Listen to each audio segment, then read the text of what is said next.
তোমার কেমন লাগছে কেন? আমি না জানি বিয়ে করেছি বলে আমার বাবা তোমাকে মেনে নিচ্ছে না, তাই আমি বাড়ি থেকে রাগ করে চলে এসেছি। ওই বাড়িতে আমি আর কোনোদিন ফিরে যাব না। তুমি যদি না যাও তাহলে এখানেই থাকো। না, আমি শ্বশুর বাড়ি ঘর জামাই হয়ে থাকতে পারবো না। তাহলে তুমি এখন কোথায় যাবে আর কোথায় বা থাকবে? আমি একটা ঘর ভাড়া করে আসলাম, আপাতত আমরা ওখানেই থাকবো। ভাড়ার ঘরে থাকবে, তোমার কোনো অসুবিধা হবে না তো? না না, কোনো অসুবিধা হবে না। তুমি তাড়াতাড়ি রেডি হয়ে নাও। কি গো, তোমাকে একটা শাড়ি আনতে বলেছিলাম যে। কি করে আনবো বলো?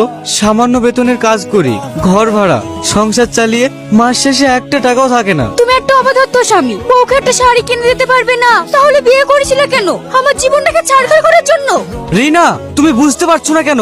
আমার কিচ্ছু বোঝার দরকার নাই। তুমি যে আমাকে কত সুখে রাখবা সেটা আমার বোঝা হয়ে গেছে। কাপুরুষ কোথাকার।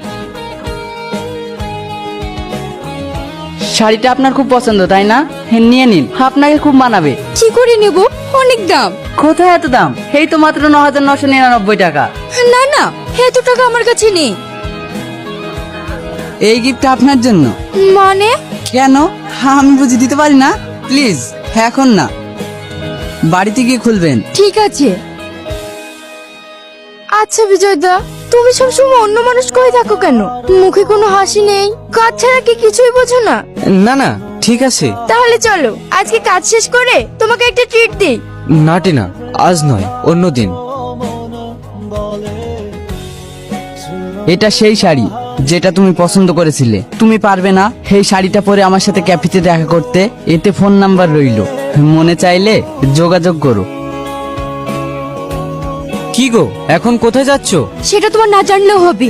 তার মানে আমি অফিস থেকে বাড়ি আসলাম, আমার খাওয়া দাওয়া করতে হবে না? খাওয়া দাওয়া করতে হলে নিজে রান্না করে খাও। আমি কারো চাকর নই। কেন, তুমি খাবে না? আমি বাইরে কোথাও খেয়ে নেবো, এই নিয়ে তোমাকে ভাবতে হবে না। যত সব। এত পরিবর্তন।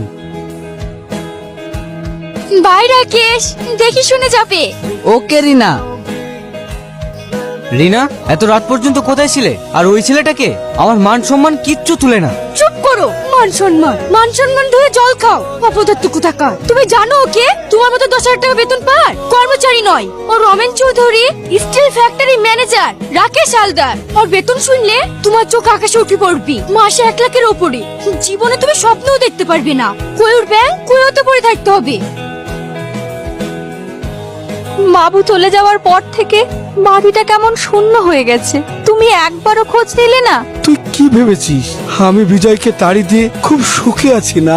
প্রতিটা রাত, প্রতিটা দিন আমি শুধু ওর কথাই ভাবি, ও যেন ওর বাড়িতে ফিরে আসি। দাদা নিশ্চয়ই আসবে। চলো কিছু